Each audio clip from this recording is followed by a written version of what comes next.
I'm in a very light mood. Well, I just read. Did you ever read Thomas Merton before?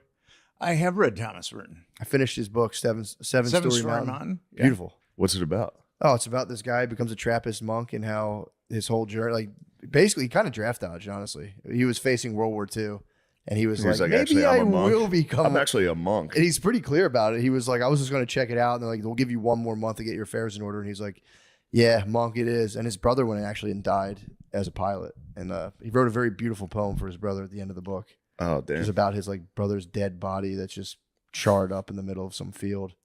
Jesus Pretty Christ. great. It's a beautiful book though. Yeah. Very nice.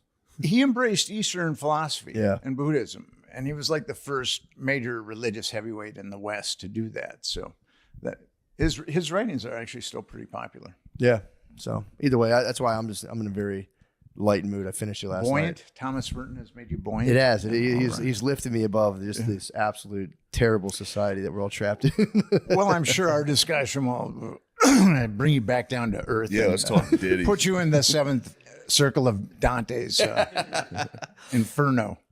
Yeah. So you did a deep dive on the diddler himself. P. Diddy, yes. You know, it's kind of interesting. I like to stick to facts. Mm-hmm. And I've been watching people talk about P. Diddy, and some guy says this, and there's just been this rabid speculation. And then I think I've even seen the Illuminati, that he's part of the Illuminati or something like that. That's Jay-Z. And yes. Yeah. And so I decided to take a deep dive into P. Diddy. I got his lawsuits, the 5 lawsuits that were pending against him. I read them. And 2 of those lawsuits were initiated by women who were minors at the time. I mean, he was really into roofing young girls. Yeah. And molesting them. And one of the girls that he roofied, he took video of him doing a Bill Cosby on her, and then showed it to a bunch of his friends after. And so he's kind of a nasty piece of work. But all his homes were equipped with hidden cameras. Yeah. Remind you of anyone? Yeah, really. So people are comparing him to Epstein. Now, it's going to be interesting because I believe that he's going to take the fall for a lot. You think he's going down? I think he's going to take the fall for a lot of people because there are, I mean, he was very unlike Diddy, though. He let Shine go to. True. Well, actually, that was like almost like a real trial. Yeah. I think this one's going to be very carefully choreographed, and some other, like maybe his sons may go down. I mean, his sons seem to be rapists too. So it's kind of interesting. But where the 2 interconnect, it's kind of, which is what I found out is Damian Williams is the U.S. attorney for the Southern District of New York. And he was the one that covered up the Epstein trial. Mm-hmm. His district oversaw that investigation, and they only called 4 witnesses. And those victims had only been molested by Epstein and Maxwell. They didn't call any witnesses that were molested by any of the power brokers that Epstein was pandering to. Is this the original trial where they sealed it, or his most recent one?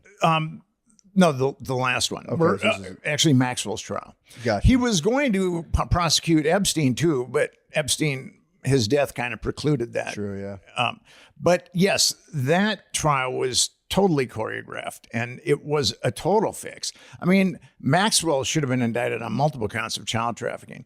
And the procurers should have been, they could have done a RICO with it, where you get the procurers, you indict them on 10 counts of child trafficking, they're looking at 1,000 years, and then they roll over on the big fish. And that did not happen in that case at all.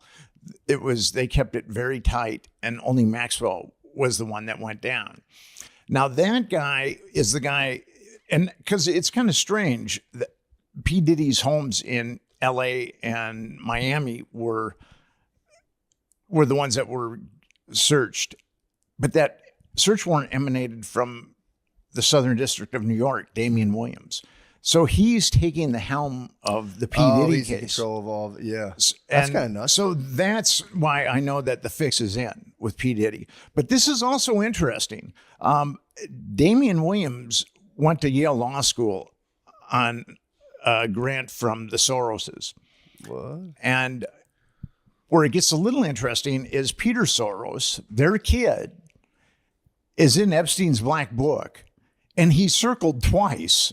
Now, being circled incriminates you because the house manager who ripped off the black book circled all the people that he thought were in cahoots with Epstein, and Peter Soros is circled twice. So that's kind of a conflict of interest, but I don't think that really matters. So why are the penalties so low? So she got 20 years, right, for trafficking kids? Yeah. Because if you look up, you hear about guys musting kids. They get out a lot of times. Like did you see the Nickelodeon thing? Yeah. Well, they would get out after like 6 years. Yeah, Pickle Boy. They would do. Why? How is the law set up? Pickle Boy, dude. Free my man, Pickle Boy. Proof him, dude. Put him under the jail, dude. Yeah, he's back. How is it that the penalties are only like 6 years for that versus like you would think? Like, dude, we were watching. We watched Zodiac last night. The alleged Zodiac killer. Yeah. Lee Allen or whatever. Yeah. He got in the middle of being the Zodiac, allegedly. Yeah. He got arrested working at a school for molesting children. He went to jail for like 3 years. Yeah, why is the penalty so low for that? Got out, went right back to writing Zodiac letters and killing people. Anyway. Jerk. Yeah, you get like 10 minutes. That's what I'm saying. I'm like, I have no idea why the law is set up that way. You would think, like, I would say, like, who would you rather live next to, and that should be the law, and how long you go to jail for. Pedophiles, 100 years.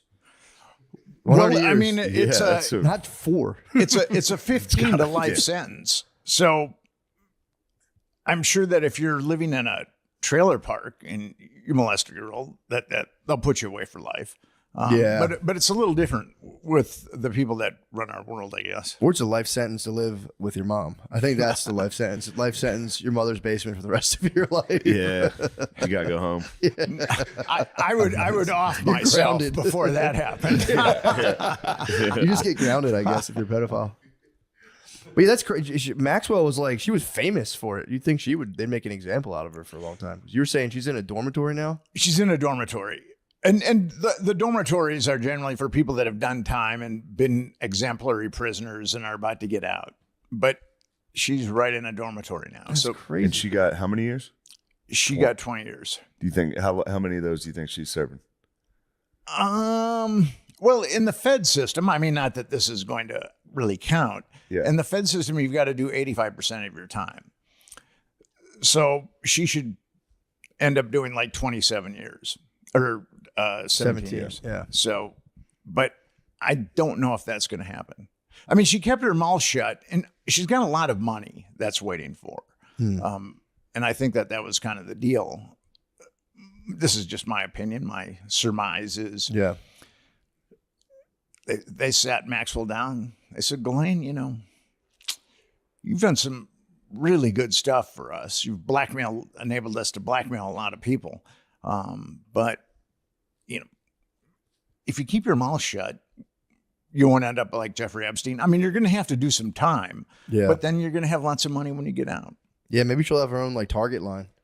She'll have like home goods Target line. Buy Ghislaine Maxwell. I was thinking, I don't know if Target would stoop that. Maybe Walmart should have her own Walmart line. I'm a Minnesotan, and Target began in Minnesota. True. I have kind of a special affinity for it. Although, what's kind of strange is I think Walmart and Target are kind of a jump ball, but as far as like quality and service and things like that. But people in New York actually have Target bags. It's almost chic to have like a Target bag. I've never ever seen a Walmart bag, someone using a Walmart bag in New York. Yeah, they'll walk around. Usually they're homeless if they're walking around. Yeah, if you got the Walmart bag. Things aren't going well. That's not a Louis Vuitton purse by any means. Well, actually, I saw a homeless guy in New York a couple of weeks ago. He had like 8 Target bags. No. So he was doing well. Homeless chic. Yeah. Well, so the Diddy thing, you think Diddy's I wonder, I don't think Diddy thinks he's going to go down. Where do you get that? I just think about it because it's like, because they were saying like, well, they were like, he could just flee the country. But I was like, I don't think he thinks he's going to Somebody just told me that. They're like, Matt said he doesn't think he's going down. I was like, is Matt fucking talking to him? No, I'm just saying like, because otherwise you think he would flee. But if he's, I don't know. I think he is. I think the boys got him. He invented the remix, dude. You think he's not going down? No, that's a valid point. Because otherwise, he has the means to. He's a flight risk. He could take off. I would think that there's a eye in the sky on P. Diddy. At You this think point. it's like, okay, that makes I think sense. the people that raided his house are Yeah, true. pretty powerful. True. I think they got a good location on that guy. Yeah. They're like, we know you got blackmail stuff. That's what I heard. I heard they raided the house to get the blackmail material. Yeah. I mean, the same thing happened with Epstein, where they drilled his safe and they pulled out hundreds of DVDs. What? And I've done freedom of information requests on. I didn't, of course, want the DVDs because who knows, what licentious, nefarious things they're filled with. But I did ask for reports on the DVDs. I've been having a tough time getting Pornhub down here. I might need the Epstein DVDs. The box set. The box set, dude. Get the portable DVD player going in the bathroom. Well, if I ever get the DVDs, I'll Toss me the good ones. Toss me the good ones. So You scrub the bad stuff and Get rid of the bad stuff. it's kind of funny. When Epstein died, the Fed said the case was closed. yeah. So then I put in a FOIA for the reports, and then they said the case is ongoing. Oh, really? And then I did it again. I don't know, about 3 months ago, and then again they said the case is ongoing. I mean, the guy's in the ground and rotting, Yeah, but the case is true. ongoing. So Trying to see that Stephen Hawking. I'm trying to see I him want to see Stephen thunderclap. Hawking fucking that would have been tough. reverse I think. forward, reverse forward. Just Back that thing up, dude. Maybe- back it up, Terry. Hawkins might know some stuff about physics that we don't have a clue about. True. So, yeah. True. You never know. Sexually, he could Yeah, Hawkins. get a little wormhole going. Yeah, that's kind of crazy. So he got. So Diddy, I know who was implicated in Diddy's was Cuba Gooding Jr. got hit pretty hard. Everyone thinks Meek Mill was involved just because he was like, they named basically his circumstances. But what was like the worst one? Because I knew he had the case against Cassie that you're saying he had the underage people. Then Well, there it was the Little Rod. producer. Little Rod. That was the most fascinating one. That was the last one. And Yeah. Little Rod, I mean, it's kind of interesting because they've done 3 addendums. His attorneys have done 3 addendums to his initial statement. And each one is getting more salacious Oh, and nefarious. because the first one was pretty bad. That was, the Was first Little Rod with Cuba Gooding? What's that? yes. Is he the one that Yeah. Cuba got? Yeah. Yep. Cuba got him. More like Cuba batting, Sure. if you ask me. It's kind of interesting on that link that I sent you. It's Come on, this is all I got. the link that I sent you. It was Diddy and his kid Justin took a rapper. We only know the guy's name is G, and took him into the bathroom, and then multiple shots rang out, and Yeah. then the door opened, and G just happened to be bleeding from his abdomen, and Diddy told Jones, don't say I had anything to do with this, and I got to leave and take Yeah. off. And then Jones was taken out. It was at Diddy's studio. Jones was taken out of the studio, and the cops were called. And I've got a news article that says that G was shot outside the studio. But Jones took pictures of the bathroom. Of the blood in the bathroom. And I saw that. There's a bunch of blood in the bathroom. Yeah. Yeah. So I think that shooting people, that's probably against the law too. It's hard. But Diddy's head of security, Fahim Muhammad, he was head of security for Michael Jackson. So there's a dude that knows how to keep secrets. And according to Jones, he's a fixer. He's really tied into the LAPD. And what's really interesting with that is, Michael Jackson was getting prescription drugs from all over, and he was using pseudonyms like Josephine Baker, and I think Jack London was one of them. But then Fahim Muhammad's name is right there as far as one of the people that was providing Jackson with drugs, and nothing happened to Muhammad. The doctor had some problems that was prescribing them, but nothing happened to Fahim Muhammad. So, and Jones maintains that he's like a superlative adept fixer, that he's got connections in the LAPD that can make either problems or people go away. Damn. I think Diddy got too pumped on Empire. I think that might have been what happened. He might have watched Empire good too many show, times. dude. Freaked out. Shoot a guy in the stomach in front of your son. Like, this is our empire. Well, the This is how I hold son's it down. busted. I heard the son is like for sure getting busted. on one Well, of the the things. last lawsuit is against the son, Yeah. and it was by he rented a yacht, and some woman said that she had been molested. That the woman Diddy's implicated because the woman said that Diddy set up a environment where these workers were going to get molested, and this woman Put him on a yacht. put him on a yacht. There's no way to go. Yeah. That's the implication.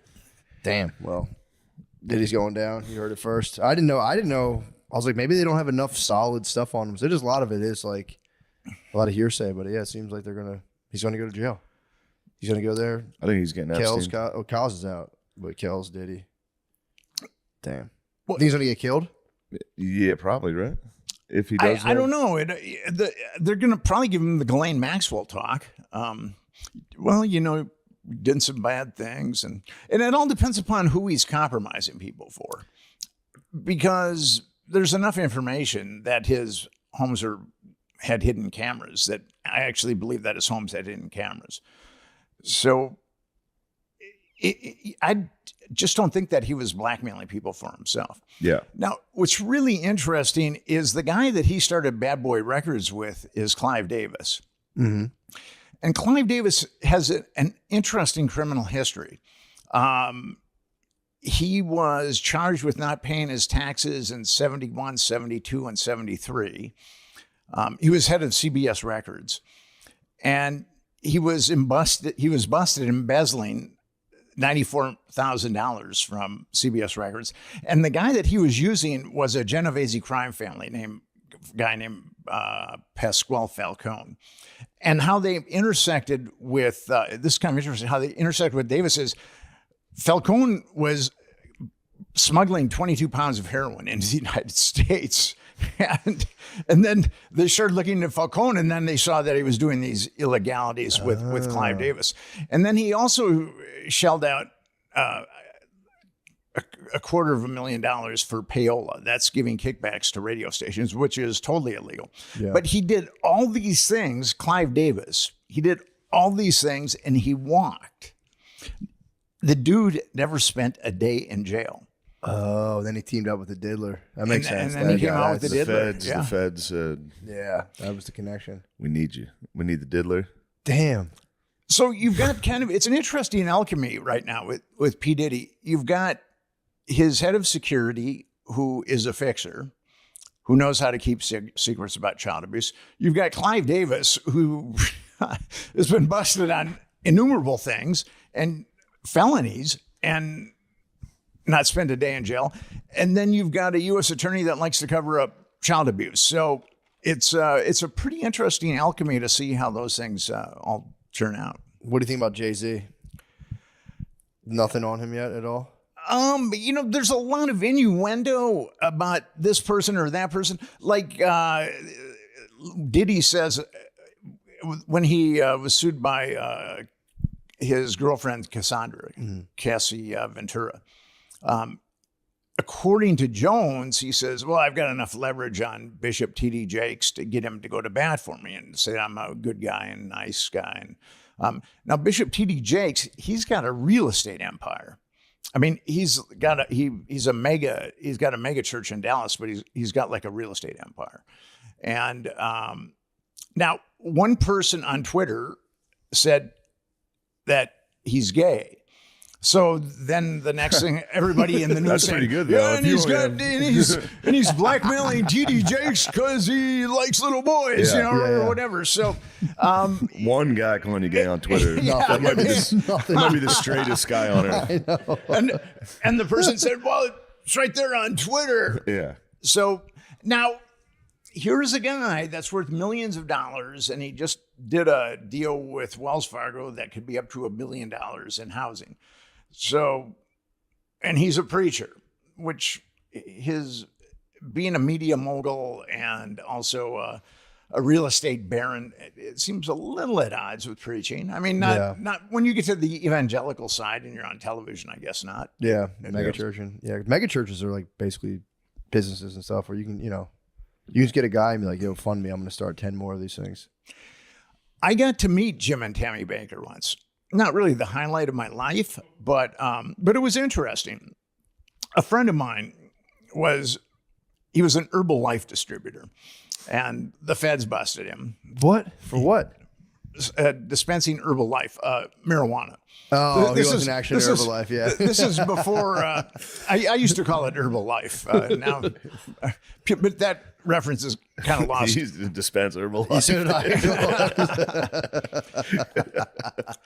There was actually something called Herbalife. I benefited financially. There was actually something called Herbalife, but you guys are too young to know about that. When you get old and crusty like me, there's a lot of references. I remember Herbalife. The guys, there was this couple that would stand in the back of the church, and they had pins that said "Lose weight now, ask me how."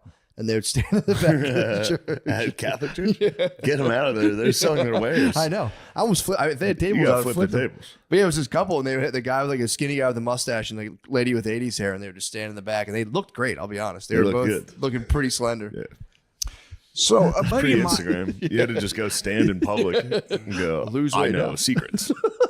There's secret drugs you can take. Everything will be better. It was just a veteran, probably. Yeah. Try crystal meth. Yeah. And Herbalife together, you will lose weight. So I was visiting a buddy of mine in the federal prison in Rochester, Minnesota, which is kind of like a club fed. A lot of mafia guys end up there. And when you visit someone, at least in this prison, they put you in a little group and then they escort you across this courtyard. And I was in the same group as Tammy Faye. And she looked like, she does when she's live, she looks like maybe an Avon train wreck or something like that. I mean, she's definitely putting on her makeup with a trowel. Yeah. And I wondered why Jim Baker got, he was originally like 100 years or something. I mean, it was appealed and got knocked down, and she got nothing. But when I met them both, so I was talking to my buddy, and what they did, they were like a mega. What do they do? Well, they had a mega church, and they got arrested. Well, he got arrested for embezzling and all kinds of other things, and he was building like a born again. Damn. Yeah, there we go. There's like a secretary from the Drew Carey show. Yeah, it really is, dude. It's exactly that. That's crazy. Cleveland rocks. So I was visiting my buddy, and then she came and sat next to Jim, and I was sitting next to my buddy, and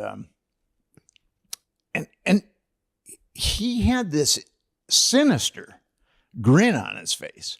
I mean, there was something kind of malignant about him. And what I felt about Tammy was, if you wanted to go to the bathroom, you had to go up to like this desk and they'd give you a key. And then, and I watched her go up to this desk. And the only thing I could think of, and I'm not trying to be disparaging here, sure. But the only thing I could think of is she's really a fucked up person. I mean, that's really what I felt. Honest. I mean, and he's sinister. And now he's got his own evangelical show again. Oh, he got out, and now he's back to the same thing. So what was her deal, though? Was she there just to visit him? To visit him, yeah. And she ultimately... Herbalife. Just dumped out some Herbalife. Did they get conjugals? Did he get conjugals in there? Maybe he was smiling. Conjugals I don't think there's any more conjugals left. They don't do that anymore? Not that I'm aware of. I mean, of course, prisoners have their own conjugal thing. True. But, true that. Of a certain stripe. But, well...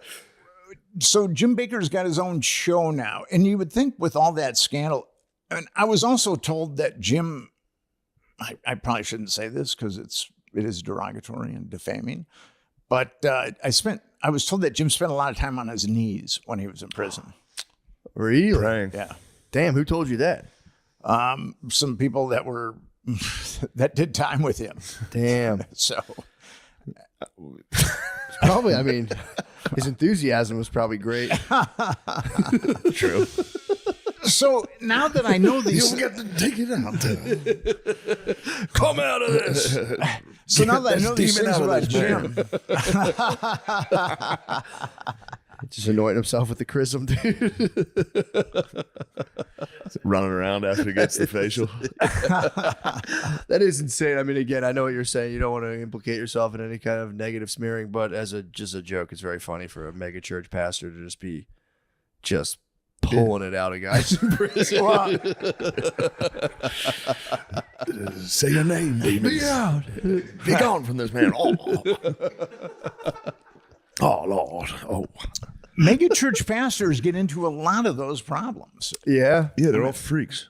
Yeah, it's and I feel sorry for the people that believe in them and then ultimately end up giving them tons of money. And Yeah.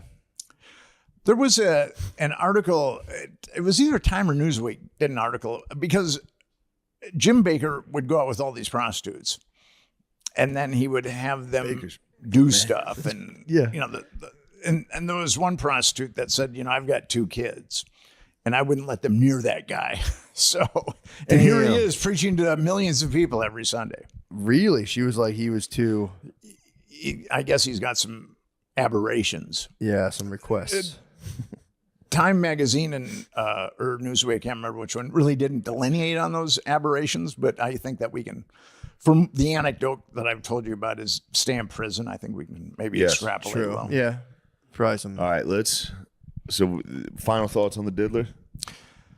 I think he's going to go down. But here's the thing. Diddy just didn't have musician friends, but he was plugged into politics, not quite like Epstein. Vote or die. But I forgot about Yeah, he was old. He was, Yeah, true. and he also had a lot of sports people too. So going to he had regular parties and then he had what he called freak off parties. Yeah. And it's going to be interesting to see if any other people are going to go down. And the feds can be very persuasive. I mean, they can say, Diddy, you made a lot of money. I mean, we can take it all. Yeah, true. And put you away for 1 million years, and then, or else you can go gently into that good night and you can keep your money and we won't arrest half your family. Damn. I wrote a book called Confessions of a DC Madam, and it was about a guy who ran a gay escort service in Washington, D.C., and there was a CIA asset that would use his escorts to frame closeted guys. It was a blackmail operation. And here's the guy, he was a mortician. That And sucks. Just being a guy fucking a gay prostitute and then be like, gotcha. And be like, fuck. We filmed you. That would for real. it's so suck. with Henry, he was a mortician, but he was raised in the southern corner of West Virginia, where people, preach with snakes and things like that. And so Henry moved to DC, and he'd been closeted this whole time. And then through a weird set of circumstances, he bought an gay escort service. And from a guy that was dying. And Henry is really brilliant as far as a marketer. So what he did is he opened up the yellow pages and he started calling all the escort services, which are generally fly-by-night operations. And if the phone was disconnected, he'd call up the telephone companies and he'd say, I'll pay for the arrears. So he ended up with like half the escorts in the DC yellow True pages. arrears. True, yeah. Rear enders. Butt sex. So his dying friend was like, "Yo, I'll sell you. I'll get a fire it was sale actually on a stable full it was of someone gay he men." met who was like a gay version of the Chippendales. Well, Introduced him to this guy. So, and he just and there was a guy. Okay, so with Henry. Now, here's a guy that was running a gay escort service. I mean, all he was doing is running a gay escort service. Yeah. I mean, he's And not he was buying- gay too. You said Yeah, he was yeah, gay, he's gay. closeted, and then Yeah. he bought. He's an innocuous guy. He's a very Sure. gentle guy, very quiet, unassuming. I mean, Yeah, gay. yeah, you would never know that. I know, if you yeah. just met him, you'd never know Sure, the kind of sure. history he had. So he was indicted on 46 RICO counts. Damn. So he was looking at 395 years in prison. And this is what the feds said to him.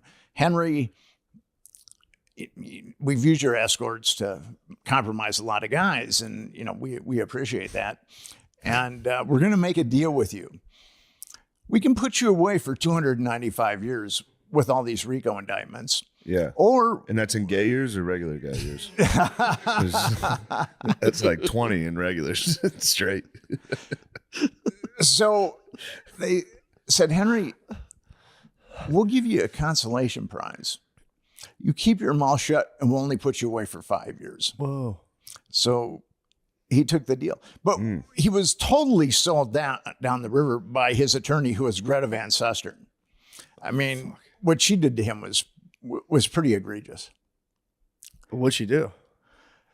She basically sold him out to the government. Anything that the government wanted to do, It sucks. she allowed them to do.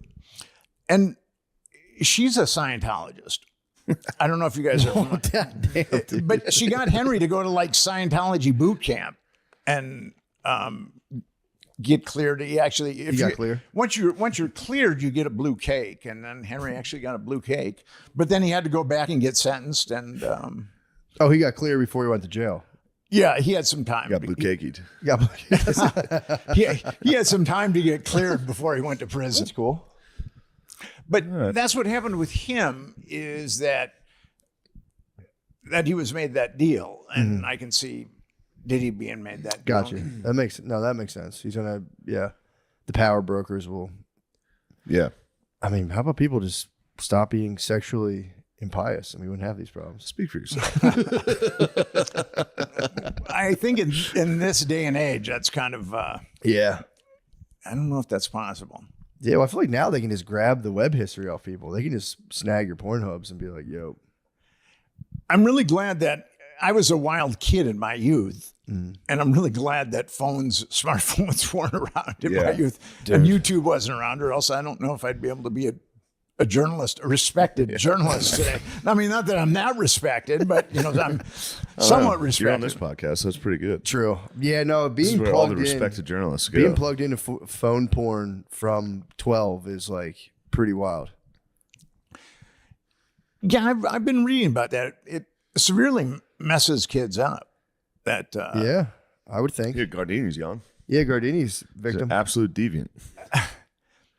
But then the thing about Pornhub is they've been busted like nearly 120 times with minors. I mean, you would think that they get shut down after 10 or 20 or 30 or something. Putting out vids of minors, basically. Or just like child labor laws, like having like data entry. And actually, there's been some girls that were minors that have sued Pornhub. Oh, from their stuff being out. Yeah, that's. Yeah. Dang. Everyone has to upload their ID, dude. That's what they do in Texas now. You have to upload your driver's license. Yeah, I read about that. I like that. Not Yeah, necessarily a bad idea. Obviously, probably a good thing, but Yeah, it's fair. it's dampening my jacks. Yeah. It's put a real damper on my jacks. You just go on and you're immediately reminded of child sex. You're like, oh. Yeah, true. You go. What do they say? I Like, jack off to that. I don't need thumbnails anymore. I jack off to the governor's warning. I go, oh my God, this is bad. there's so much porn behind this. That's innovative. Yeah, Or you just end up jacking off to your own license. Like, fuck it. this is a crazy photo. It doesn't even look like me. The thing about it is, I'm sure you've got narcissists out there that do that. I mean, yeah, especially to your license photo. That'd be crazy. All right, I think That's supreme confidence. we need to make the move, dude. We need to discuss the truth about Watergate. Oh, yeah. What's going on here? The Truth About Watergate, that's my last book. Everything that you know about Watergate, the vast majority of it is a lie. So Forrest Gump didn't break it up? He played only a minor role in Watergate.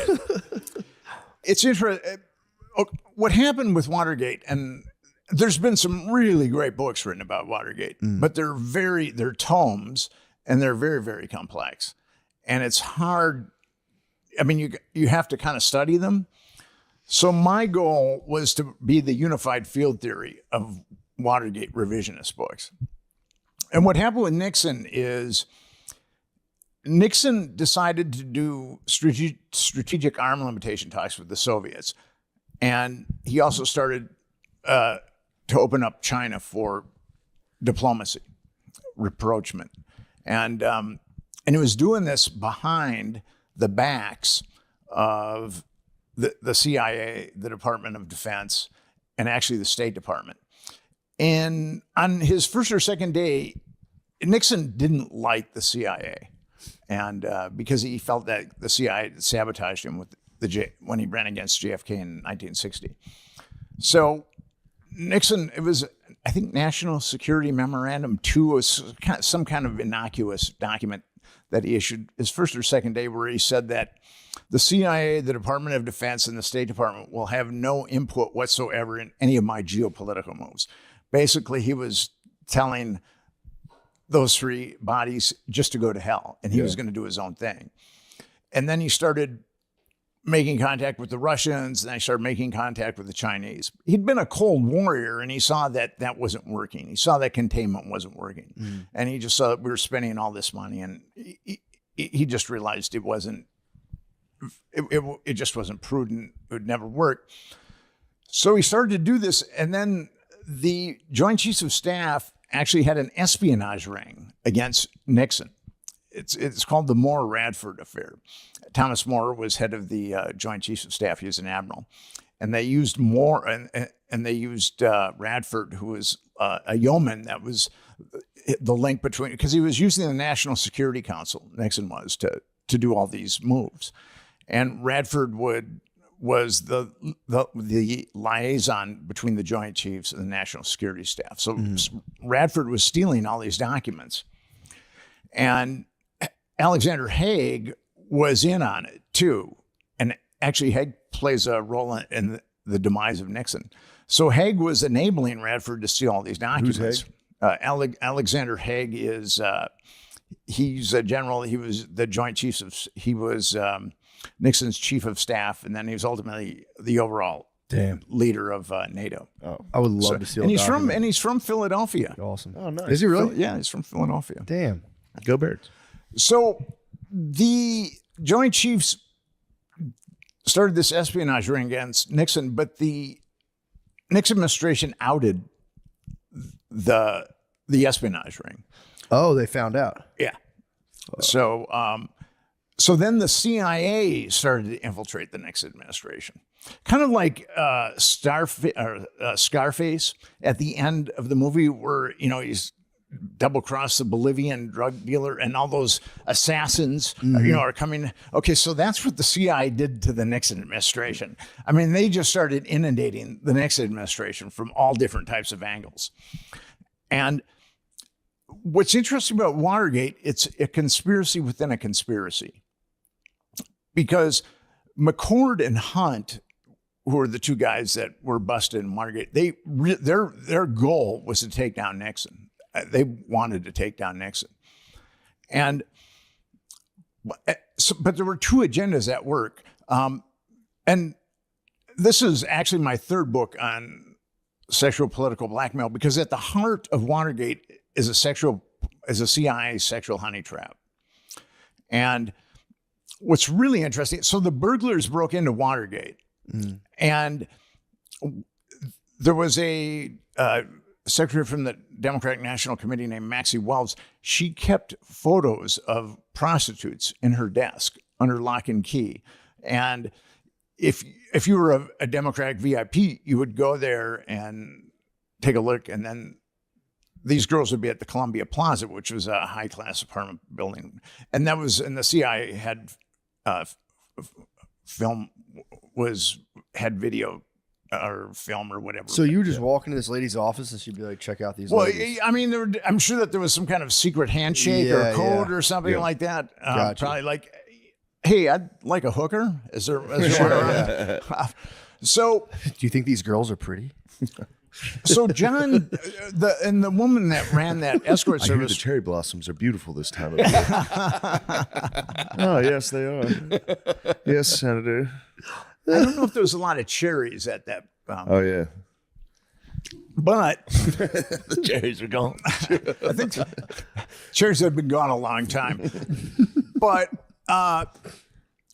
so John Dean's wife, Maureen Dean, was good friends of Heidi Reichen, who ran that escort service. That CIA compromise escort. And actually, G. Gordon Liddy said that she was part of that escort service. And he was sued, but he managed to win it. The first was a hung jury, but then he won the second trial. But anyway, so one of the burglars, Eugenio Martinez, had a key to the desk where the pictures were taken. Oh, no. Where the pictures were kept. And when they got busted, their photograph equipment was on her desk. So, but then there was another, okay, so that was the first conspiracy, and that was initiated by... I'm sorry, when he used the key, did he get rid of those pictures and they were never No, found? no. He got busted before he could even get into the desk. Okay. I mean, they were on them really quickly. And he tried to get rid of the key. He got the shit kicked out of him twice by Carl Schaffler. Damn. Who was Fucking Schaffler. Carl Schaffler was the cop that was notified that the Watergate break-in was going down. Why was he trying to take the pictures of the naked ladies? I think that they wanted to take as many Compromise pictures pictures of whatever documentation, women, anything that they possibly could. And this was a CIA guy stealing the ladies? Okay, so Yeah, let's I'm confused. hold on. The lady's name was, what was the wife's name again? Maureen Dean, John Dean's wife. Gotcha. Who's John Dean? Okay, so John Dean was counsel to the president, Okay. and he was the guy that supposedly saw that that the Nixon administration was awash in moral turpitude and corruption. Gotcha. And he's the guy, he had a book called, it's actually a great piece of fiction. It's called Blind Ambition. And he was the guy that turned on Nixon in the Nixon administration. And then ultimately it was Nixon's word against Dean's word. But there's quotes or there's tapes of Nixon talking about Dean and Dean lying. I mean, Dean, he's a snaky guy. Mm-hmm. And Maureen Dean was very, very attractive. And John Dean, well, but she was good friends with Heidi Reichen. And what's really interesting is a number of people have thought that she was working as a prostitute for Heidi Reichen, or working with Heidi Reichen, running her prostitute gig. And now, John Dean's book was Blind Ambition, and Maureen Dean was Watergate, A Woman's Journey. And they both say that they met in L.A., that Maureen Dean was living in L.A. when they met. And then they had a torrid romance. And then Maureen Dean flew to Washington. And then that was it. She moved in with John Dean. Mm-hmm. But I found an article in the Washington Post where it's talking about her working for the government before that. So either they're lying in their books or the Washington Post is lying, because it's out of the, if you take that chronology in the Washington Post, it's because people have said Maureen Dean was a hooker, but it never made any sense to me because she flew back to Washington, D.C. and she lived with John Dean. She didn't need to be a hooker to make money. But according to the Washington Post, she was already in Washington, D.C. when she met John Dean. So with that timeline, it's definitely feasible that she could have been a hooker with Heidi Reichen. And plus, her and Heidi Reichen were very good friends. That's pretty much proven. Gotcha. So what did they actually nail him for? So you're saying that Nixon, if I'm right or wrong, but I don't know if I'm right or wrong, but it's like Nixon's people had this prostitution thing going on, and they tried to expose that, and then he caught them trying to do it. Okay, so what happened was Nixon didn't know anything. He didn't know it was okay. He didn't know anything about any of this. That's kind of my question. And actually, the top people in the Nixon administration didn't know about Watergate. They knew nothing about Watergate. And it was Jeb Magruder, who was the acting chairman of the committee to reelect the president. And it was John Dean that sent them in there to the Watergate. And the story I was always said, they were just in there to steal what, Democrat political plans? Well, dirt. They were just in there to get dirt on the dirt. The second Democrats. time, the first time, actually there were two break-ins. The first time was dirt, or the first time was, any kind of documentation, but the second time was definitely dirt. Okay. I mean, that's why they had the key to Maxie Wells' death. Yes. But Now- if they were in there to get dirt, why would I thought they were against Nixon? Well, A lot of those guys. no, they were CIA guys. Yeah. All those guys were CIA except for G. Gordon Liddy, the crazy one, but they were all CIA. So the overt plan to get it for them was to get dirt.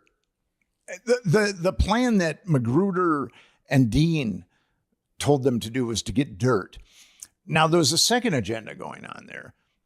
Those CIA guys, McCord and Hunt, had infiltrated the Nixon administration, like those assassins in Scarface. And their goal was to get Nixon out of office. And they had the opportunity because that whole thing was a setup. McCord really hated Nixon, and Hunt didn't like him at all. And just to make sure, they're going to steal him out of the office. What's that? So they kidnap him, steal him out of the office. So how are they going to do it though? Are they just going to like plant something or just like look for bad Or stuff? just intentionally get caught? They were just going to see how it went sure. out. But then there's the media side of it too, which I can get into a little bit later. But with the CIA guys, they wanted the burglars were Cubans that had worked with the CIA before. But Hunt and McCord were actual agents. Gotcha. Now they were ostensibly retired, but they weren't. I'm in the book. I show that they're still working with the CIA. So the goal of Dean and Magruder was to get dirt on the Democrats, and some people have speculated that Dean wanted those pictures because his wife was in those pictures. I don't know, but that's what people have speculated. But the CIA guys, that was not their goal. Their goal was to incriminate Nixon. And so at the Watergate, the Democratic National Committee was on the 6th floor. And on the 8th floor was the Federal Reserve Committee or whatever it was, Federal Reserve. And now someone had broken into the Federal Reserve about a month before the first Watergate burglary. And the McCord really tried hard to get busted. So at about midnight, 6 guys in suits signed into the Watergate at midnight and went up to the 8th floor, signed in for the Federal Reserve. But the security guard was like, I think he probably had the IQ of an avocado. He couldn't figure that out at all. So the second time they went in, there was a guy named Baldwin, and he called the DC police. And Carl Schaffler was he was a DC policeman, but he'd also worked for intelligence, probably a little bit of both. And he was a block and a half away. And then when the call came in, they went right to the Watergate, and then they got busted. And Nixon, so those were the two. It was a conspiracy within a conspiracy. The overt conspiracy was to get dirt, and then the CIA's conspiracy, the covert conspiracy, was to get Nixon. And you're saying Nixon didn't even know about the get dirt plan?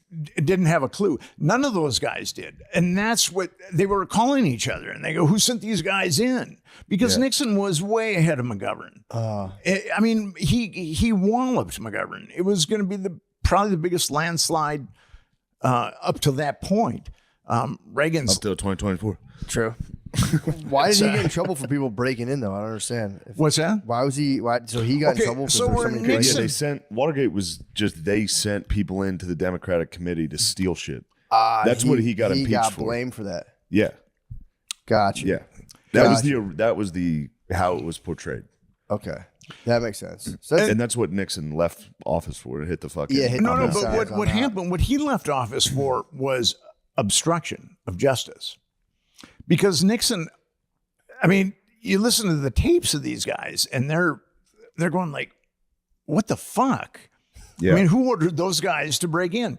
Now, Magruder and Dean, who ordered them to break in, kept quiet.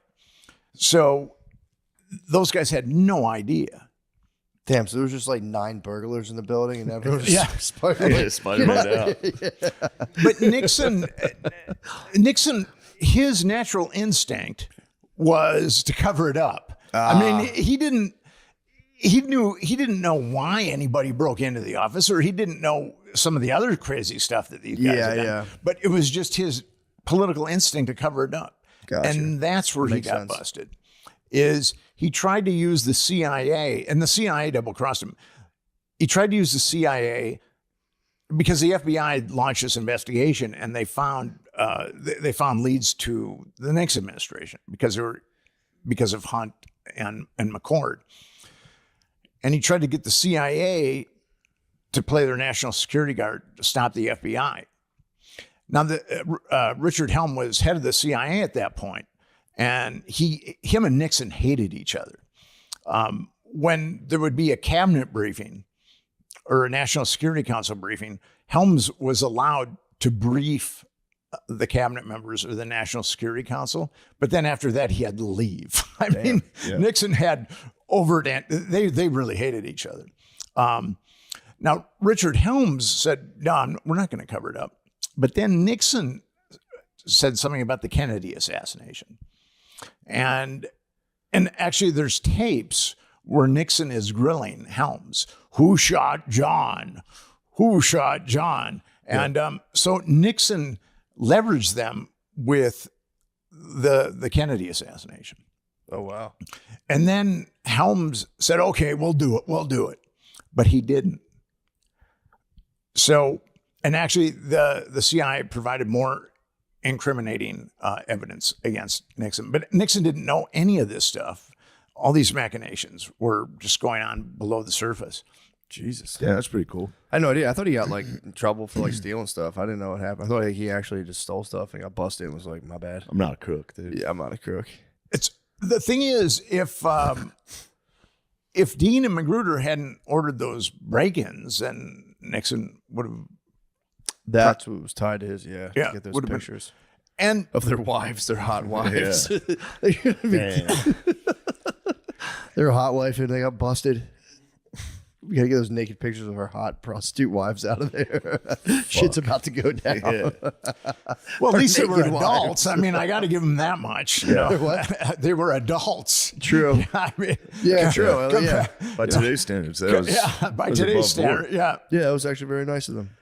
Very chivalrous. So they wanted Nixon out because he was trying to chill out on the Cold War. Well, he was befriending the communists. Yeah. And the Hawks and the CIA and the Department of Defense hated the communists. Nixon's always portrayed in like modern, every movie he's in, he's like a war hawk. Like, he's always like, we need to nuke them now. Yeah. Well, Meanwhile, he was trying to de-escalate. yes, big time. And he even told the Soviets that he was willing to relinquish Vietnam. Didn't it end under his administration?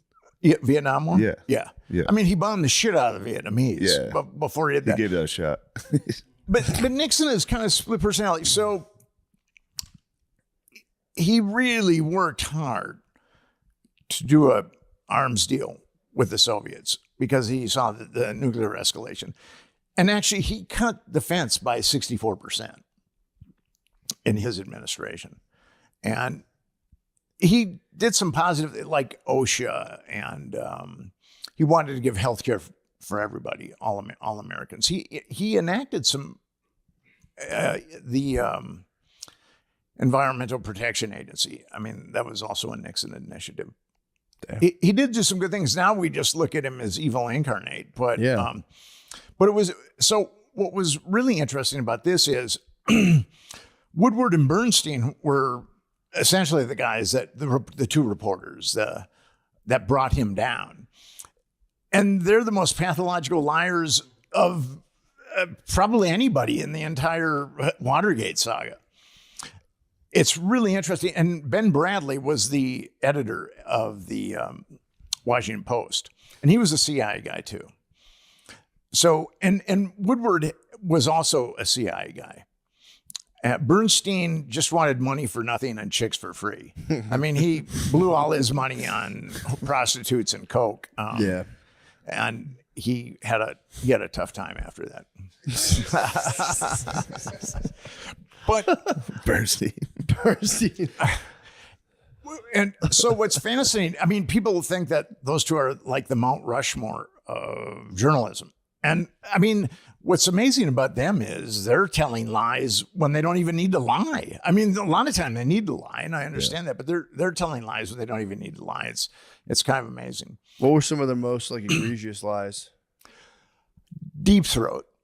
Okay, Deep Throat was the guy that gave Woodward all the dirt on Nixon to take him down. Mm-hmm. Now, Why did he call himself Deep Throat, by the way? What's that? Why did he call That himself was Deep back Throat? before it was really fucking. It really was. I remember even as a kid being like, "Why do they call him Deep Throat?" I don't like that. Didn't they make a porn like Well, right there- away? yeah, there was- That like popularized. Did it really? That Yeah. being like that's That's sexual. Deep Throat. Yeah. There was a very popular porn movie called Deep Throat, and that's what Woodward. Oh, he just named himself after it. That's pretty sick. Oh, he named himself after it. Well, he named his source Deep Throat. Oh, okay. Was the porn out before he named it Deep Throat, The or did the porn wa- come the- from the Deep porn Throat? was out, and then there was a Supreme Court battle over it, and then the porn, and then Oh, it was okay. back in. I Damn. believe by the time. My political Well- name would have to be Thick Latina Mommies. The source, Thick Latina Mommy, is here. He's here to give us all his secrets. Amateur Latino Mommies. Stepmom Stuck is here. Yes, the dossier. So he Girlfriend named himself. experience. Girlfriend experience is here. He named himself after a porn. That's crazy. All right, No, so no, Deep- he didn't. Woodward named him. named him after his Woodward's favorite porn. Fucking sick ass.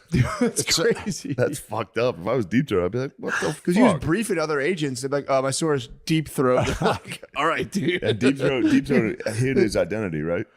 So Totally you hid can't- his identity. You can't be like, dude, stop calling me Deep Throat. You just have to be like, fuck, I'm Deep Throat now. But if you briefed all the other guys, you'd be Yeah. like, well, Deep Throat. They'd be reading the thing like, dude, can you stop calling him Deep Throat, please? Mr. Blue is fine. Yeah, Mr. Blue works.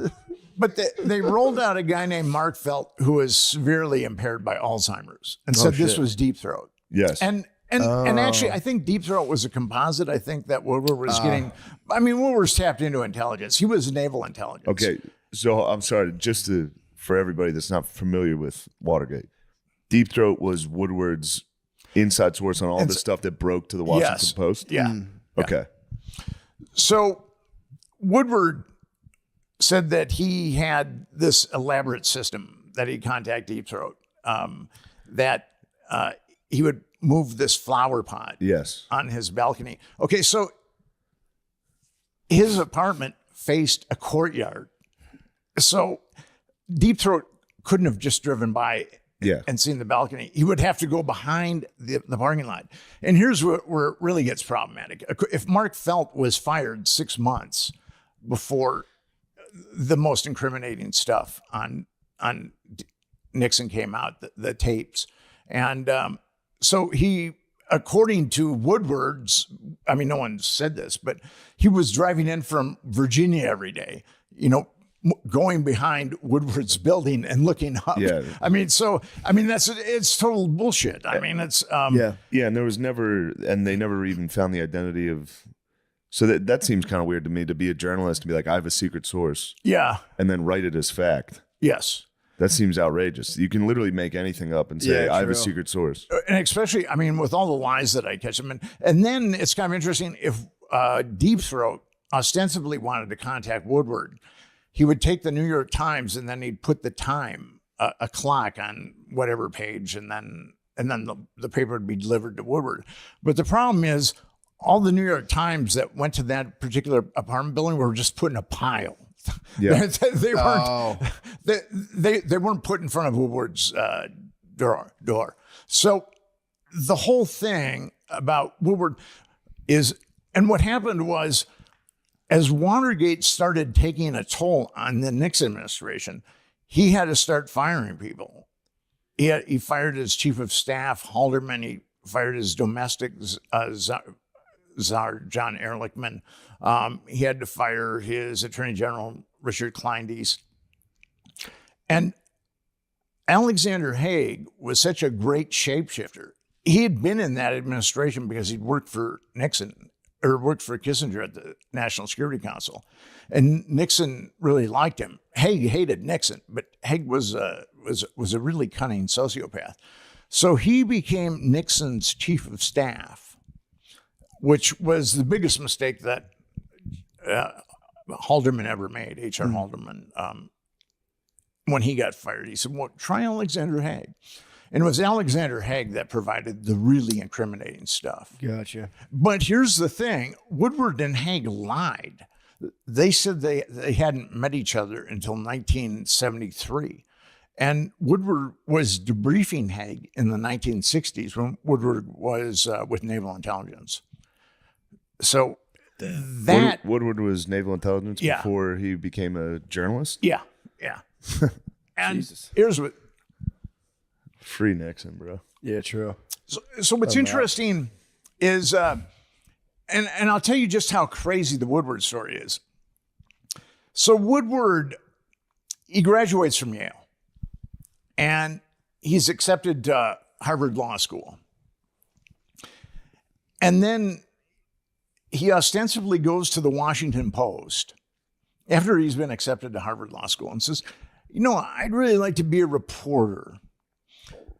I tell you what, I'm gonna, how about if I write for you guys for 2 weeks? And then if you don't like it, you know, you don't even have to pay me. And if you don't like it, then I'll leave.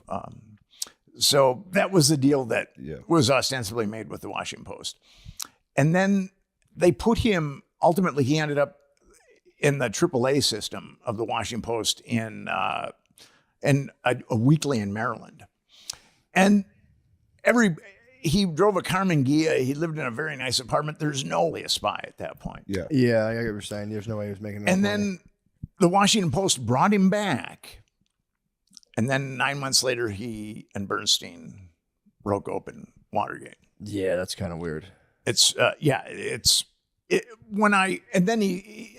tell all kinds of other lies, but Deep Throat is definitely the biggest lie that they tell. Do you think the stuff happening to Trump now might be some sort of interference operation or what? You know, I don't know. You said it, brother. Yeah. I was waiting to ask, and I was like, I don't want to. I was curious. It sounds exactly familiar. Yeah. I don't. It's really hard to know with Trump. I don't see how that guy cannot be compromised myself. I mean, but it does have the thing that reminds me of it is like the hallmarks of like JFK and Nixon, where it's like, let's de-escalate with Russia, let's de-escalate with North Korea and China. Like, why are we? You know what I mean? It seems to be that. You know, I'm willing to keep my mind open on that. Yeah. His tax bill was probably the biggest redistribution of wealth that we've ever experienced in the United States in a short period of time. So he did help the rich get richer and the poor get poorer. He's also circled in Epstein's black book. Yeah. Right. Which is pretty incriminating. And he denied being with Epstein, but an Epstein victim has come forward and said that she'd talked to another Epstein victim. They were adults, but that Trump had been kind of hard on the one victim. So hard on how so? Just a little rough. Sexually rough. Yeah. I knew it was a dynamo in the sack. I mean, we're not talking leather and S&M type stuff. Yeah. You just put a hurting on a lady at Epstein's Island. Yeah, I would say, if you're on the, he was pretty good pals. They were really good pals, and it's tough to know. He said that he heard that Epstein. I heard he broke it off after the first one when Epstein got arrested in Florida. Well, he ostensibly broke it off before then. Yeah. But, I mean, Donald Trump has problems with veracity, so it's difficult to know. Has there been any connections of him and Epstein after that? Like when he said they were done being friends? He took Epstein's plane. After that? Yeah, after that. And he was also visited Epstein's house. A deposition from Epstein's brother, Mark, talks about that. Damn. So he did lie. Trump did lie about that. Yeah. Got you. With Gates. And Gates revisited him too, didn't he? Well, here's the thing with Bill Gates. Yes. The media cover story on him is that they met in 2011. Mm-hmm. The Evening Standard did an article on Epstein in 2001. And according to that article, Gates and Epstein were doing business in the 90s. Damn. So there's a lot that's been covered up about Epstein. And there's guys like me that really want to get at the truth, but the government and the media are just fond of kicking out salacious details. And it's really hard to get to the truth because there's been so many lies. But when I think about Trump being prosecuted or persecuted, you know, I do think about Nixon being persecuted. I believe, you know, here's the thing with Nixon. He wanted to de-escalate the arms race. He wanted to open up China so he could use China against Russia. I mean, that was his thing, and it was working for sure. But then he backed Pinochet, who was a genocidal dictator. He backed Suharto, who was a genocidal dictator, and then Pol Pot. The Chinese were down with Pol Pot, and he wanted to appease the Chinese, so he tacitly backed Pol Pot. But was that CIA doing that, or that was him? That was Nixon. Okay. Yeah. I mean, the CIA ultimately did things that enabled it. They got it done. Yeah. So Gotcha. with Nixon, it's not. The media has sold Nixon as good versus evil, but it's not quite that simple. Yeah. And the media has also said that it was the left that toppled Nixon when it was actually the right that really had the means, motive, and opportunity initially. I mean, eventually the left got involved, but after the right had inflicted a tremendous amount of damage on him. Dang. Yeah, I had no idea. I never really asked. I didn't know much about Watergate. I thought he just got caught doing something kind of bad. And everything that, like I said when we started, everything that you know about Watergate is a lie. Damn. Just about everything. Shit. Let's take a pee break. Yeah, I do have to pee really badly. Quick break. Quick break, yes. It can be easy. Hey, I'm Josh. Eat your chicken, dude. It can be easy to ignore our social battery and spread ourselves thin, especially with social gatherings picking up after the winter. What's the right amount of socializing for you? How do you recharge? Maybe you thrive around people, or maybe you need some more time alone. Therapy can give you the self-awareness to build a social life that doesn't drain your battery. Personal endorsement. Golly. Yeah, man. You got to fucking figure all these questions You out. got to answer these questions. Otherwise, you're going to spread yourself. Yep. Last thing you want is to be spread. You don't want to be spread, dude. You ever been spread? Yeah, you be careful. No, thank God I went to Right now, I've been spread. Thankfully, I've been home lately, but I was Sure, spread. you I get was spread out, yeah. gaping in the last couple of weeks. Yeah, true. I'll spread myself out a lot of times, family, and then I'll just... Spread yourself in front of your family. Yeah. At Thanksgiving, you come there, you spread in front of everyone. I'm like a turkey on the table. You can just lay down, put an apple in your mouth, and just spread. If you're thinking of starting therapy, give BetterHelp a try. It's entirely online, designed to be convenient and flexible, and suited for your schedule. Just fill out a brief. It's so funny thinking of them getting this ad reads. Brief questionnaire to get matched with a licensed therapist and switch therapists anytime for no additional charge. And you know that's something me and Matt love the most about BetterHelp. True. Find your social sweet spot with BetterHelp. Visit BetterHelp.com/MSSP today to get 10% off your first month. And that's BetterHelp, HELP.com/MSSP, dude. That's what I'm talking about. Think about your dad coming down at Thanksgiving and fucking spread himself. I just like to switch up. They're like, you're narcissistic bipolar. I go, next. Try again. Nope, wrong. I demand another. All right, here we go. Ever experienced the agony of harsh smoke, throat burning, or coughing attacks when smoking cannabis? The struggle is real, but the solution is chilly. That's right. I'm talking about the smoothest way to light up, and that's with Freeze Pipe. Freeze Pipe makes a unique line of freezable pipes, bubblers, and bongs that are 80% colder than using ice cubes to chill smoke. The magic is in freezable glycerin. The magic is freezable glycerin chambers that come on every piece. So, Is that what? Simply pop the chamber in the freezer for 1 hour, and as smoke passes through, it's instantly chilled by over 300 degrees. So every puff arrives ice cold and cough free. Yeah, I mean, dude, we can joke around all we want. Those things cool down smoke. You can't deny it. It is what it is. Those are just the facts. American owned and with over 100,000 happy customers, Freeze Pipe uses the thickest glass and market-leading glycerin chambers for a smoother experience you have to feel to believe. Ditch harsh smoke forever by visiting thefreezepipe.com and use code DRENCHED for 10% off your order. That's thefreezepipe.com and code DRENCHED for 10% off. Shop today for free shipping and smoke like royalty without paying a king's ransom. Lucy is made for your nicotine routine and delivered straight to your door. It's 100% pure nicotine and always tobacco-free. You can choose your preferred form, pouches, breakers, or gum, and you can choose your strength from 2 milligrams to 12 milligrams. 12's a lot. And I'll tell you what, I know some hockey players that would like that. Oh, yeah. Flavors include mint, apple ice. That's the hockey player's favorite. True. Espresso, mango, and more. Save yourself from the weekly gas station stop and sign up for a monthly subscription, which saves you 15%, no commitment, cancel anytime. Yes. Avoiding the gas station stop is very nice. Yeah, man. That's big for Lucy. Yeah, I might get in a fight. Personal endorsement, I go to the gas station sometimes for my gas station fix. Mm-hmm.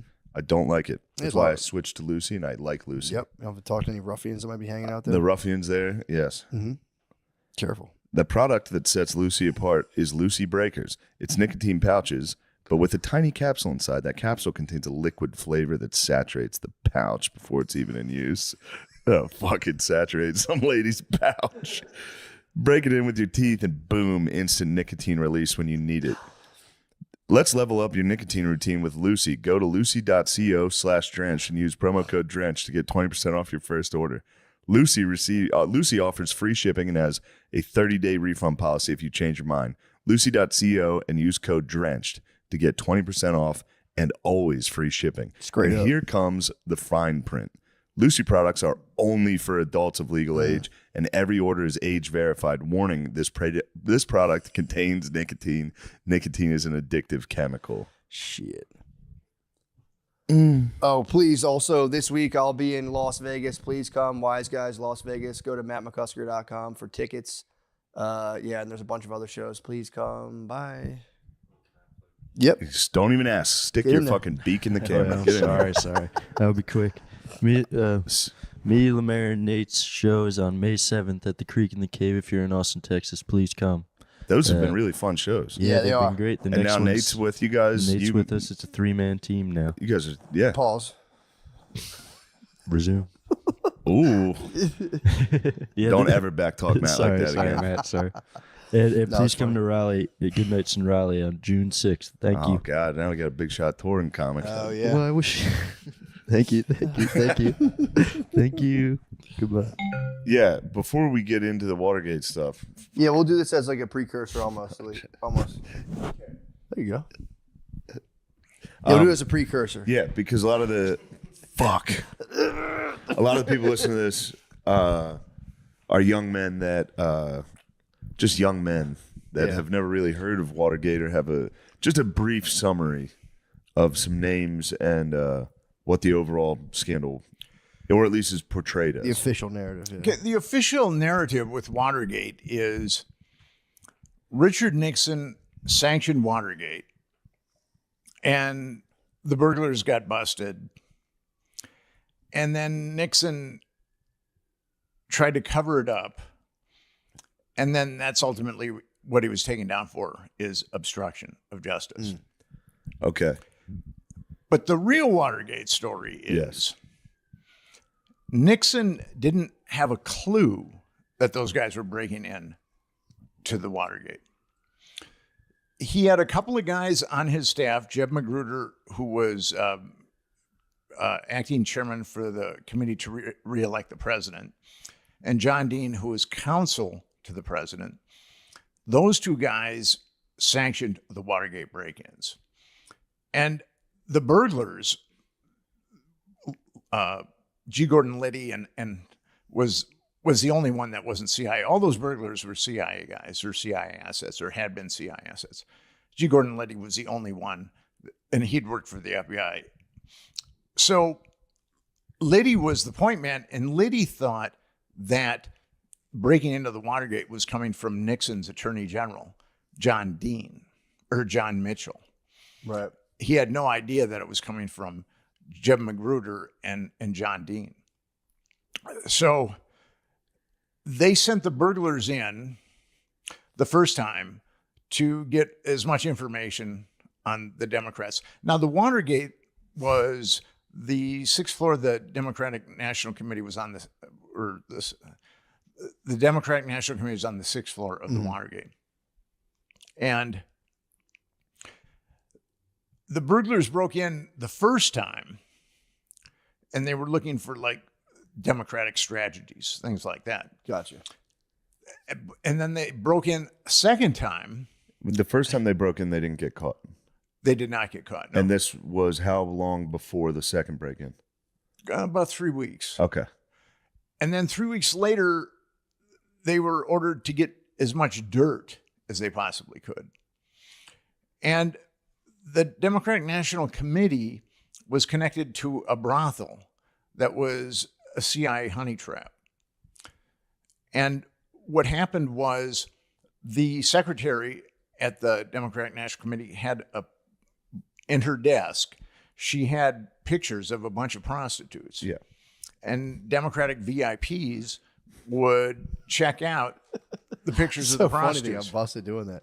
So that was a whole separate issue. Yeah, so we got that one. All right. Yeah, we got that one. I think we're good. Yeah, so we got the preamble. Let's fire it up right back to where we were, which was, what were we talking about? Yeah, Bill Gates. Easy. All right. We just got done talking about Bill Gates' connection with Epstein back in the 90s. Yeah. What bothers me about Gates, have you guys ever tried to get a hold of a human if you've had a problem with Word? Oh, it's the worst, dude. Or, you know what happened one time? What happens is they'll do a thing where you'll just, like, an Indian guy will just take over your computer. Like, I was like moving my mouse and my mouse would start going to the left and I'd be like, what the fuck? And he was like, sir, please stop. Yeah, they'll just, if you gotta give them permission, they'll just get into your computer and start fucking going nuts on it. You've gone through, I've never been able to. It took a lot for me to get that, though. I was chatbot after chatbot. If they got into my computer, dude. Yeah, eventually. They could ruin all of my total war campaigns. Dude, you could tank You could start a war with Russia, dude. I don't want that. You know, here's what I mean. There's a number of things that bother me about Bill Gates, but one of the preeminent things is he's buying all this land. Yeah. Why can't he put a call center, you know, on one of those acres? I mean, if he just spent a little of his money and made a call center in Idaho. Or have the dudes like hoeing all the strawberries, the Bluetooth, and they could do two at once. Yes. Yeah. See? But not Billy. He's got because I'm a writer and I rely on Microsoft Word, unfortunately. Dude, and I had some problems with it about 6 months ago. And I desperately tried to talk to humans. Yeah. Can you find your Word documents that you save on the OneDrive? If I save anything on OneDrive, I can't find it. I don't know where it is on my computer. Sorry, we don't have to talk about computer files. Well, I mean, I can try to give you. I can try to give you some tips. I can't find the file afterwards. I'm stumped. I'm currently stumped. I try to send. You lost your files. I just try to they're there, but then I try to email them to someone as an attachment, and it's just like, where is it? You need a call center. I do. You desperately need. You got to let the engines into your computer, and they'll just start. Yeah, they'll get it. They'll get in there. Which I don't know how he even got in there. That was kind of nuts. I was like, what? Get out of my fucking mouse.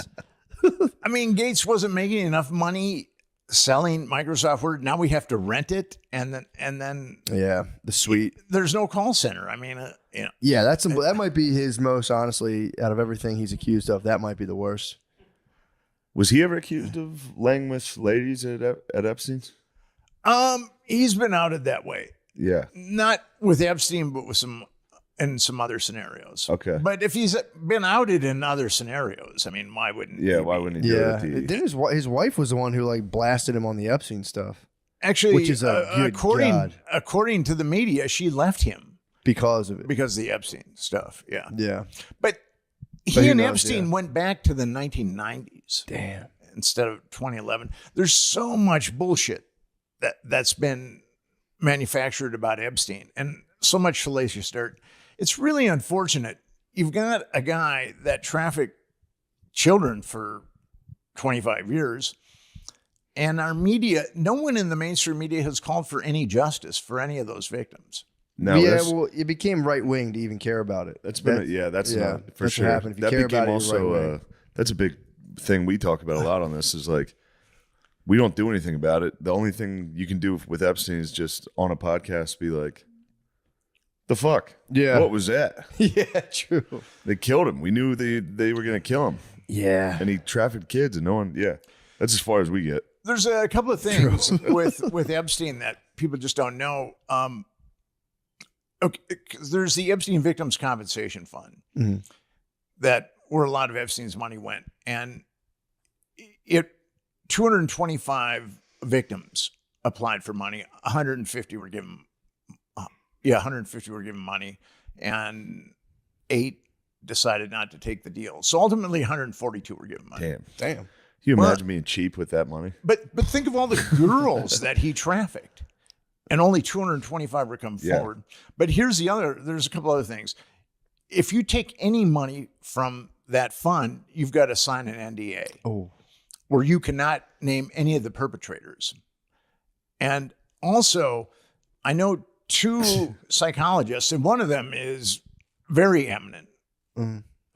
She's in the world of psychology, she's quite the superstar.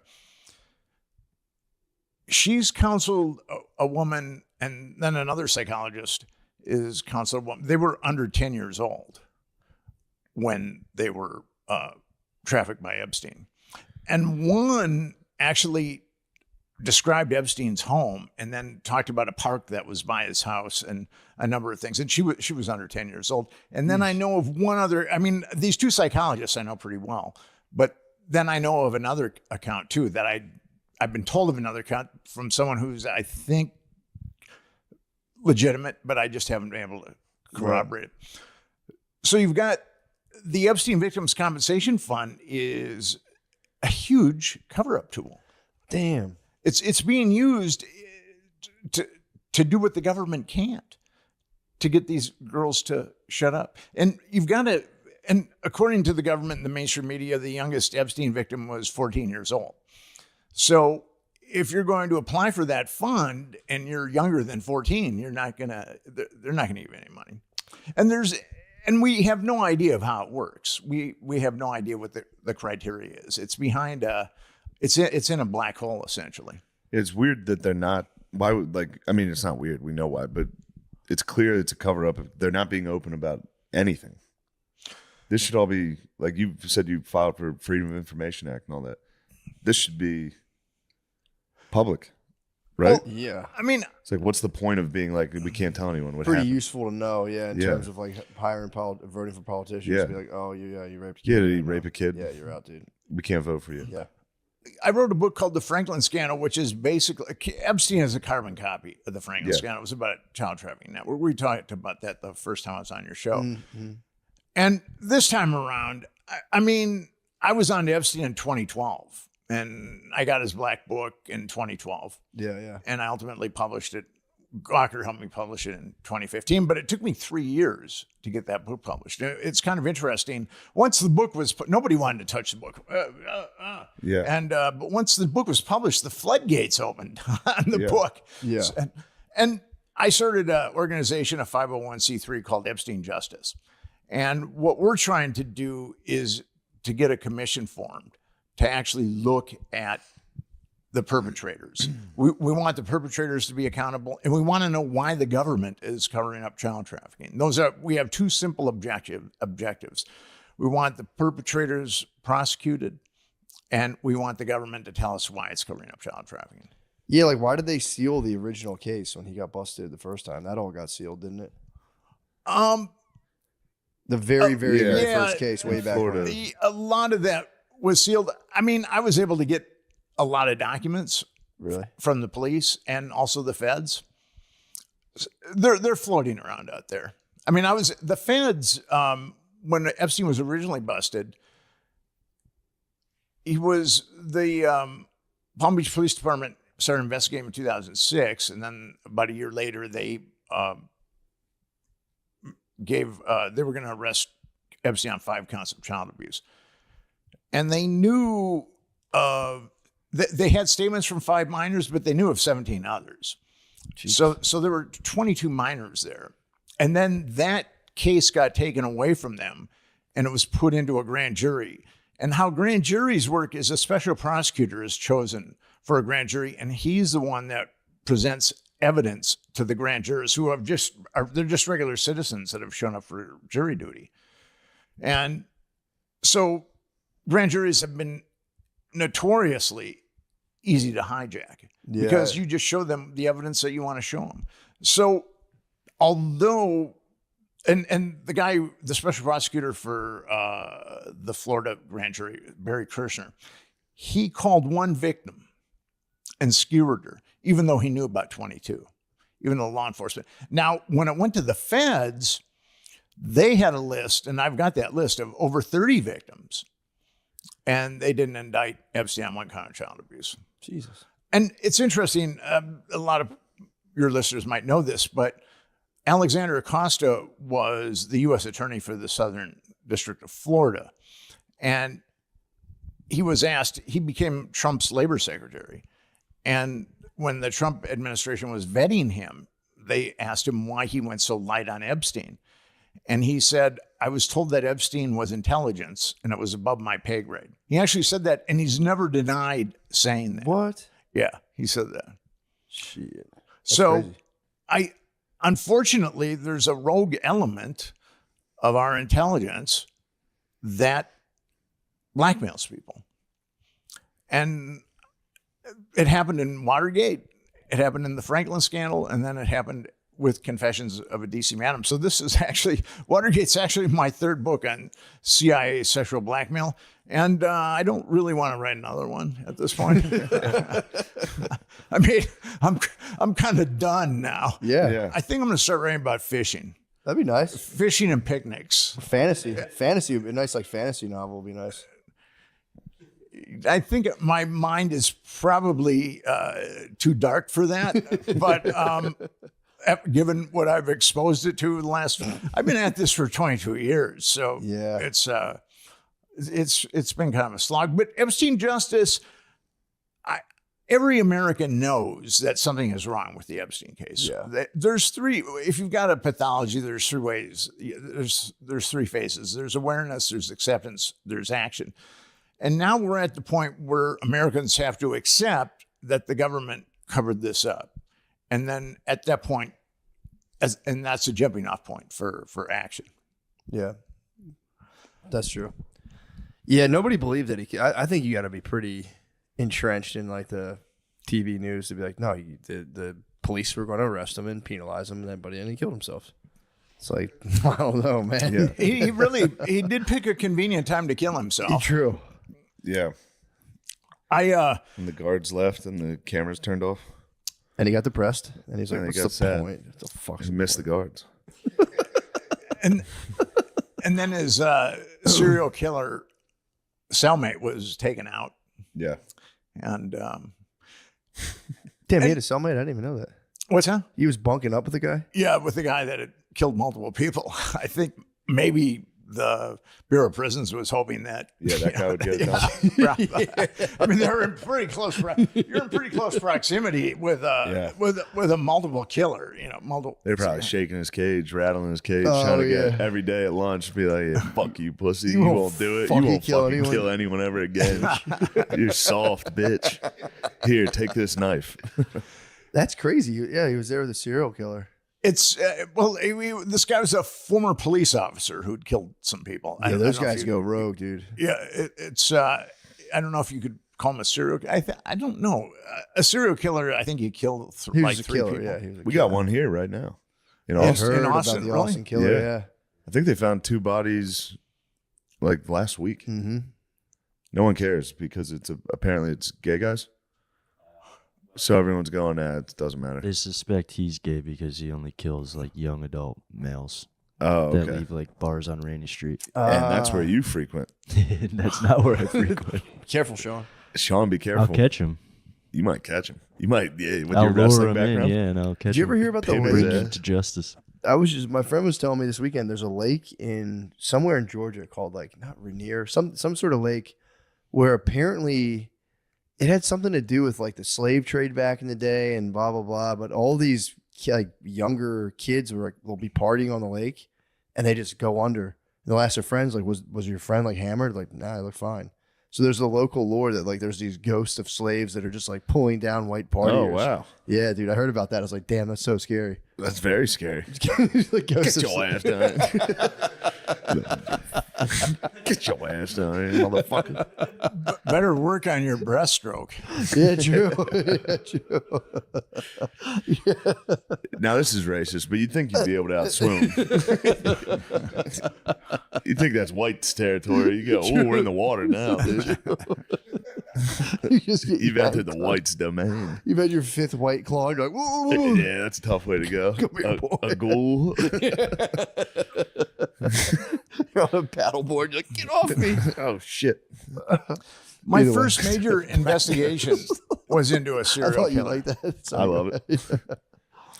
My first major investigation was I'm from Minneapolis, and I Sure. wrote for the Weekly, and there was a crazy woman who she ran an organization called Whisper, and she tried to mainstream prostitutes, get them out of life.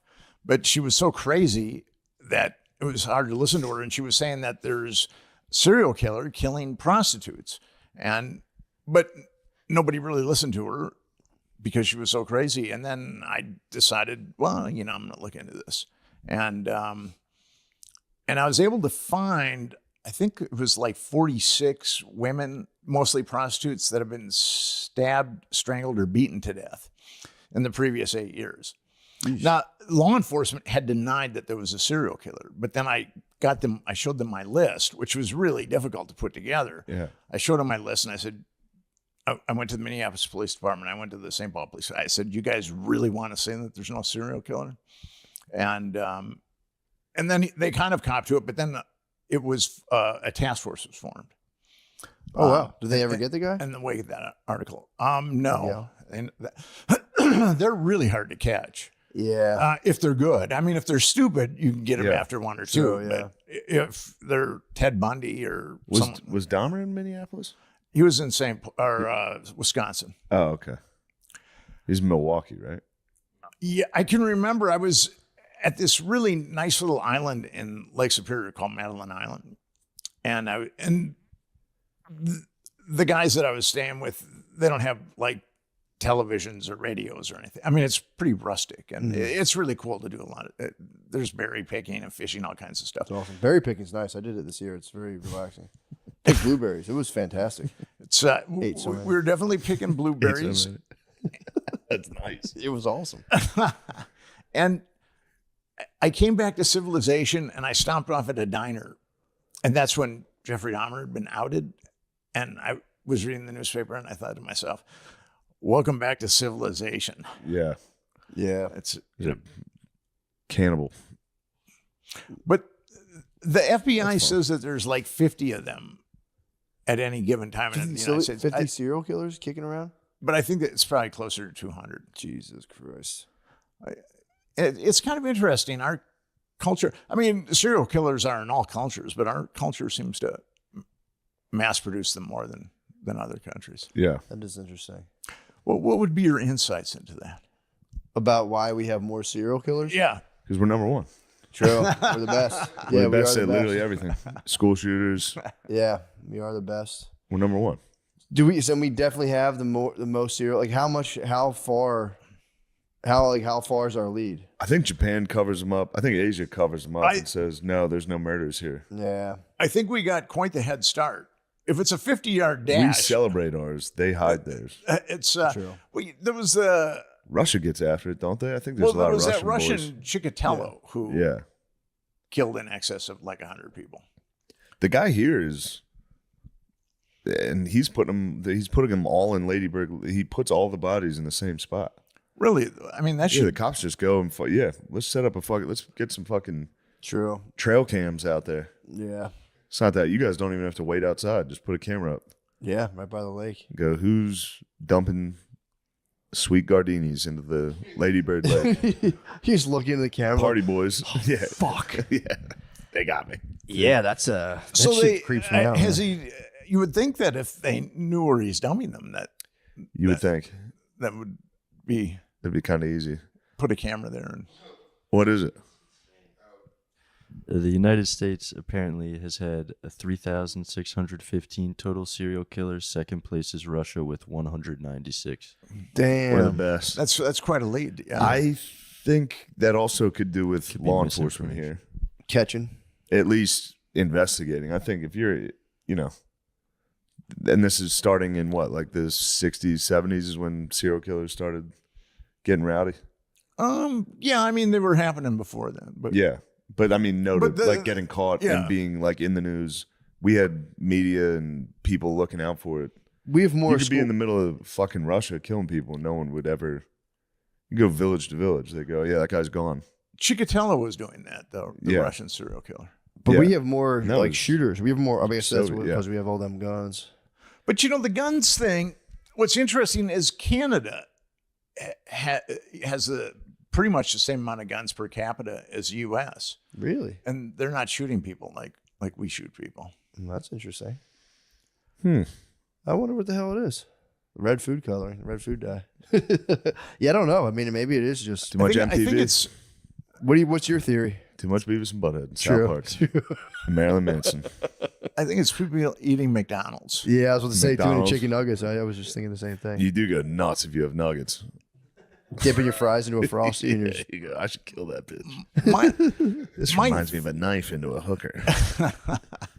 my theory on McDonald's, it's all made out of the same substance. It's just at different temperatures. Now, I could be wrong. It's Soylent Green. I mean, I should add that too. Would your generation know what Soylent Green is? I've heard of it. It was that one-stop shop. Like you could just drink this shake and it replaced food, basically. No, actually, it was a movie where Oh, the population had kind of escalated and they were recycling people. Vis-a-vis lunch, breakfast, Yeah. and dinner. they have a thing called Soylent that I swear to God it's like a meal replacement. It was a Charlton Heston movie, actually. Dang. It's kind of fucked up. They named their shake after that. Yeah, that's a weird one. It was before he became president of the NRA. Damn. Yeah, I don't know. That is a mystery to ponder. Why would we have the most serial killers? Our rough competitive edge. I bet we have the most of literally everything. True. The best. I bet we have the most pedophiles. I bet we got it on lock. Everything. Best slam dunks. Most slam dunks. True. Everyone in their own way has to aspire to greatness. You got to do something crazy. It's true. Well, what's interesting is the United States, I think, is the most spiritual country and the most material country. There's more spiritual options here than I think anywhere else. But yet there's also a rampant materialism. Yeah. It's kind of interesting. Yeah. Maybe all that materialism begets that. You go, why do I need all this shit? I need to find something. Well, your materialism begot me starting a podcast. So it's kind of interesting. I'm a really bad speller. I was really dyslexic as a kid, and I can't really spell. If it wasn't for spell check, there's no way I could have been a professional writer. Yeah. So I was at a buddy's place, and he had one of those Macs, and he put spell check on, and he said, and I watched the spell check correct all the words, and I thought, I got to get one of those. So I got a Mac, and then I moved to New York, and I'd covered this conference on genetic engineering, and I was writing an article about telomeres. They're like the egglets on the end of your chromosome. And every time a cell divides, the telomere shortens, and that's what determines your obsolescence. So I plugged telomere into her search engine. This was even before Google. And then there was all these hits on telomeres, and I got a bunch of information about it, and I was able to write the article. But as soon as I saw those hits on telomeres, I said, I got to get one of those. That kind of was a Freudian.